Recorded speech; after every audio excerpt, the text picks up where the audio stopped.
it is just so helpful to know which are your triggers and which ones kind of trigger that abandonment wound, so that you can be more aware and stay present instead of going back into trauma, having emotional flashbacks. So these are just 10 common abandonment beliefs. There are many more, so you can also kind of use this as an exercise, because what you can do is take a pencil and paper or a writing book and just write down, if I don't ... I will be abandoned. And it will surprise you what comes up. So these are 10 common ones, but please also use this as an exercise. I will explain more at the end. So let's go through them. The first one is, if I don't help or fix or save someone, I'll be abandoned. So this comes from the belief that you are only valuable if you actually do something to help another person, which is very codependent thinking, and which is just a sign that you grew up in a codependent dynamic or a codependent relationship. So this makes you feel like, if I don't save somebody, fix somebody, be their savior in a way, I will be abandoned, because then I will have no intrinsic worth and they will just leave me. This probably means that you had to save a parent, or you were parentified in whatever way. And you are valuable without you saving or fixing or helping other people, just because you are you. The second one is, if I express needs, I will be abandoned. So if I don't suppress my needs, I will be abandoned. I will be too much. I will be difficult. And I am already hanging by a thread as it is, so I should not be difficult or too much or do anything more to make them go away. This is how I felt for years and years. Maybe you recognize that feeling of like, every single relationship, every single friendship, it felt like it was hanging by a thread, and every single thing I could do wrong, I would be abandoned. But also, if I would just have needs, if I would take up space, if I would be difficult, if I would voice my opinion, I would be abandoned. And so I would suppress everything and everything and everything and just adapt. And actually being in a healthy relationship triggered so much in this that I actually got to express my needs, and they were important to my then boyfriend, now husband. And that was just so confusing to me, and I could go down a whole path. I will make a different video on that. what that did to be in a healthy relationship all of a sudden, and what that brought up. I will write it down as a video topic.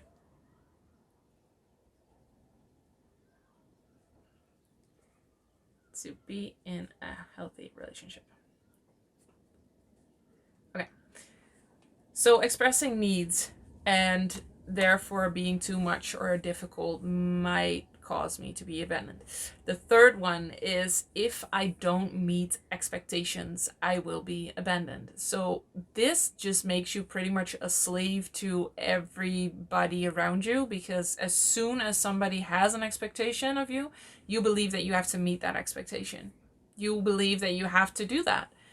And you have to be that person. And you have to do it in exactly the way they want to, because otherwise you will be abandoned. This is just so suffocating to live like this. A lot of dismissives have this too, that they feel like they have to meet everybody's expectation, and so they just kind of retreat completely. Fearful avoidants have this too, and they can either retreat or try to meet those expectations and burn themselves out while doing it. So meeting expectations is just such an interesting topic in and of itself, but feeling like you have to is like you're chained, is like you don't have any say or right over your own time or energy. And that is just not true. Nobody around you, not even your parents, have a right to your time and energy. They cannot tell you what to do. And if they have expectations, that is on them. That is their expectations. It is not your responsibility to meet those expectations. this to me was just when I truly felt this, and I healed a lot around this. It was so liberating, and that was the first time that I felt and realized I can just create the life that I want, that I truly want, that feels good to me. Did you know that the number one regret that people who are towards the end of their lives have is that they didn't live a life true to themselves? And that is because they were so busy meeting everybody's expectations, because they didn't want to disappoint, they didn't want to be abandoned. Um, but then you get to the end of your life and you look back and you're like, wait, what? I did not live my life according to what I wanted. And so when I healed this, it just felt like a whole world opened up. And it really helped in my depression too, because I felt for so long like, what's the use? What's the use of having energy, of being happy, of really going for life and having a zest for life? Because then I just have to meet everybody's expectation. This wasn't a very conscious thought, obviously, but when I realized that this was kind of running in the background, it made so much sense that I would tend towards depression or depressed feelings. So when I released this, oh, it just opened up so much happiness and so much feeling like I had taken back control over my life, and I was allowed to create a life that I wanted, just for me. And that still is one of the most beautiful and liberating things about having healed the fearful avoidant attachment style. The fourth one is, if I am weak, if I am failing, or if I'm behind, then I will be abandoned. And I think this definitely comes from trauma. It is also almost like a primal instinct, because if you look at, animals, mammals, if an animal is weak or behind or failing, they could be a potential prey. So I think this is also a little bit of a primal thing, but it is definitely also trauma informed, because we don't live in herds anymore and have to fend for our lives, because otherwise a tiger will attack us. So it's just a social thing. And there are so many people who are failing, who make mistakes, who are weak, who are behind, and are still very much loved and socially accepted and just belong. And so knowing that should be enough for you to say, oh, then it doesn't matter. Well, of course it doesn't work like that, because you have trauma around this. You had the experience that you were abandoned if you felt weak, or you failed, or you were behind. And so it really helps to heal this, to let this go, and to know that even when you are weak, even when you are failing, even when you are behind, you are worthy, you are valuable, you are loved through all of that. That is what you've always deserved. And the fact that you didn't get that doesn't say anything about you. It just says that you didn't get a secure attached childhood, and you may as well had that. It wasn't you. It was just dumb luck in a way. So that's the fourth. The fifth is, if I am too powerful, I will be abandoned, because a lot of fearful avoidant parents have this fear of losing control. And when their child is too powerful in whatever way, they feel like they are losing control. And so they're always finding ways to make you feel less powerful. They are probably not aware of doing this.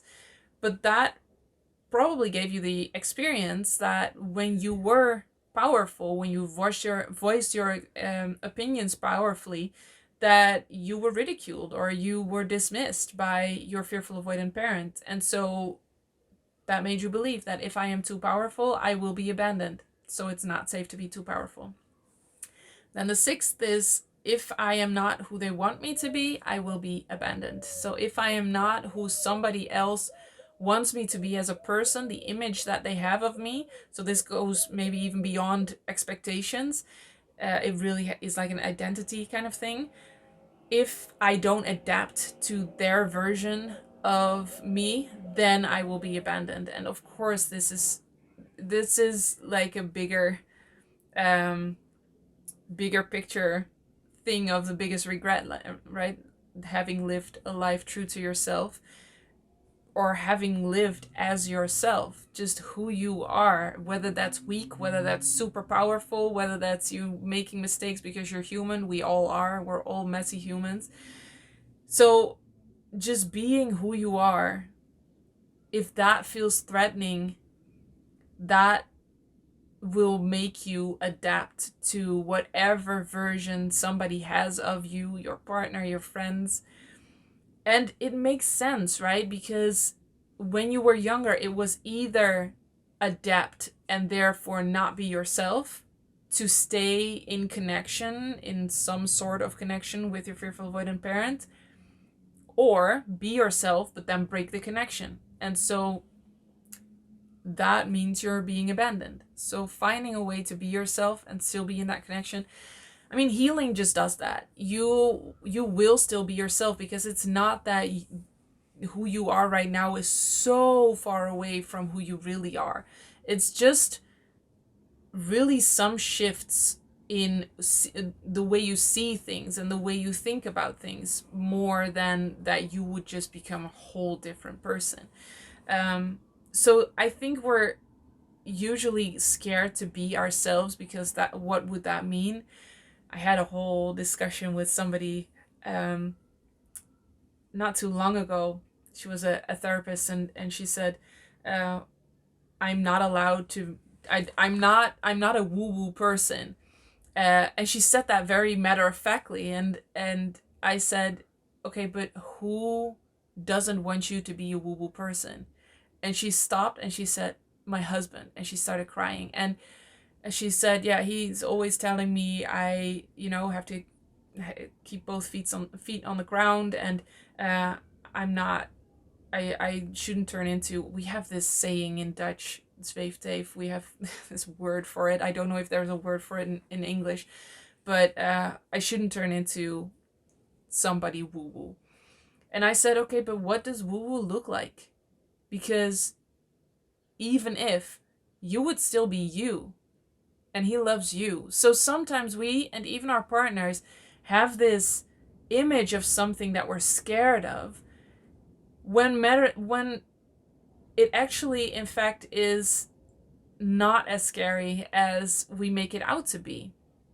So you have this image maybe of, somebody in like long purple dresses is a woo-woo person, but there's so many ways to be yourself, and it doesn't mean you adhere to a specific way that looks, if you still are following what I'm saying.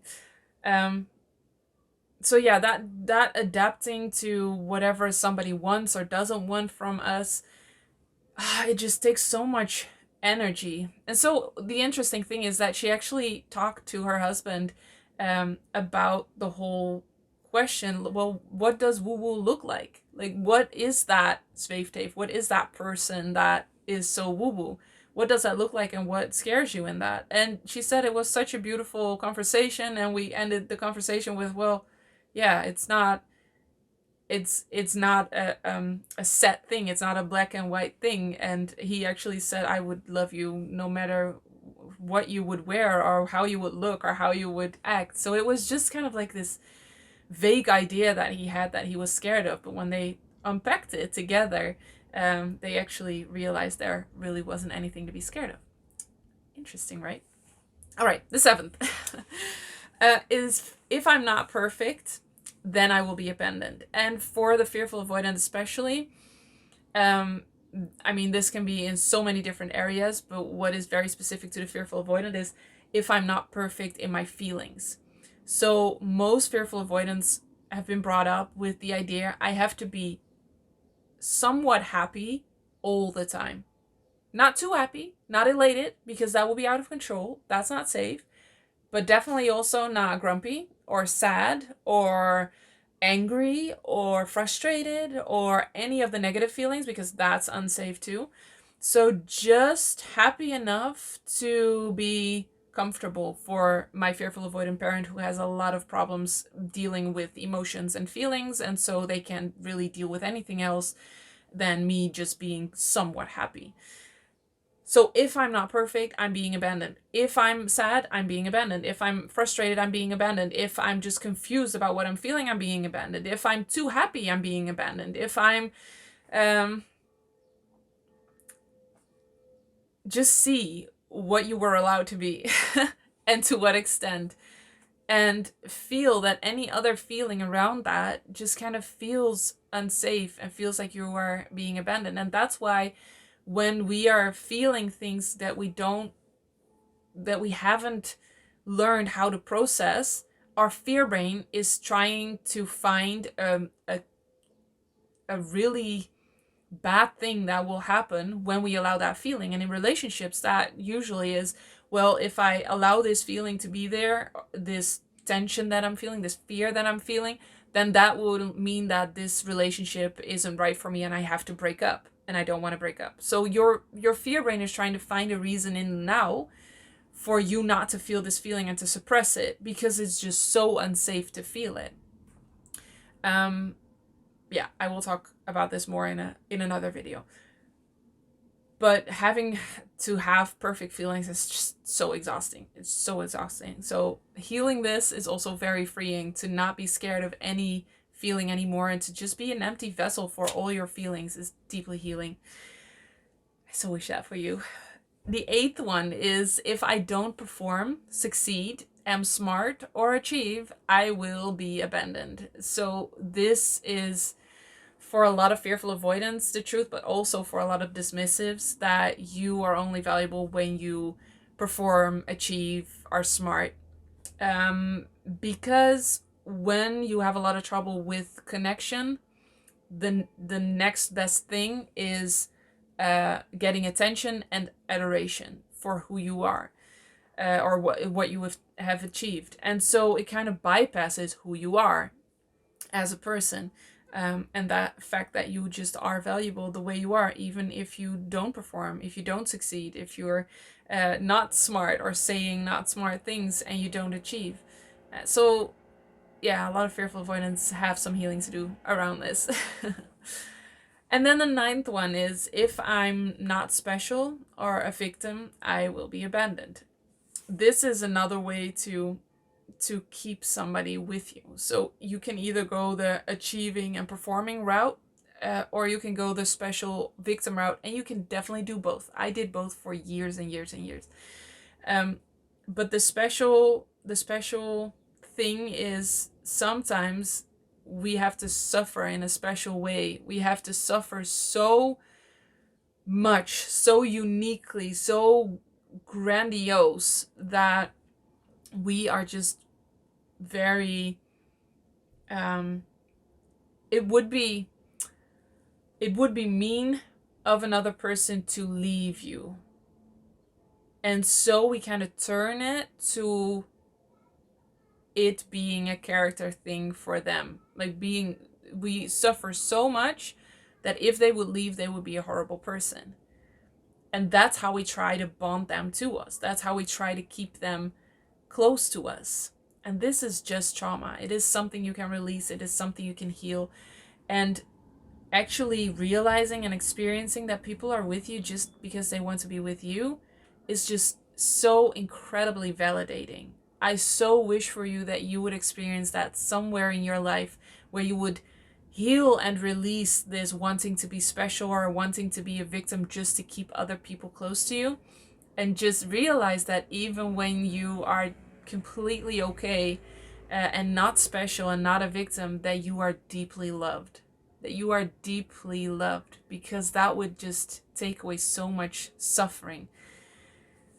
And then the 10th one is, if I make a mistake or hurt other people, I will be abandoned. So I have to be absolutely perfect, not make mistakes whatsoever in any moment. And this is obviously completely impossible. So this is just too big of a burden to bear. And this is why for a lot of fearful avoidance, a relationship just feels like so there's so much tension around it, because they feel like they cannot make one mistake.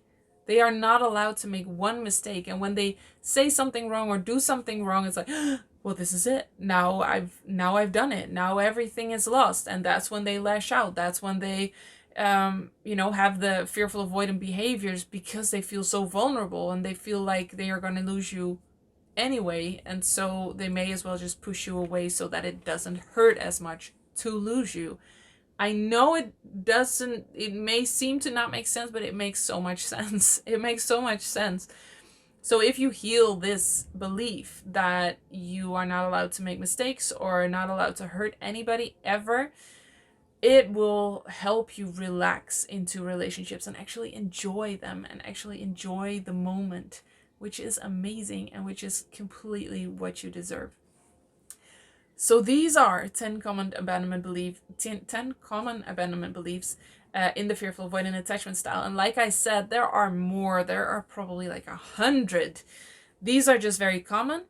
And I really invite you to sit down and start writing, if I don't, ... fill in the blank, I will be abandoned, because it will be so insightful for you to see the ways you are afraid you will be abandoned. It will help you in your relationships. It will help you recognize when it is happening in the moment, and it will definitely help you heal so much. And that's what I wish for you, to be free of all these beliefs and just be yourself and enjoy your relationship and enjoy your life, which is so possible. If that's what you want, please check out the program Healed and Happy. There's a link in the description below. This is what we do. We go through all of these beliefs, we heal the core wounds, and before you know it, you notice that you are just feeling better and you are feeling more relaxed and just worthy of love and all the good things in life, without having to work so hard for it, and without having to like hold on and control and make sure that people don't abandon you. Just being able to rest in that, knowing that people are going to be there no matter what. That is just wealth that you cannot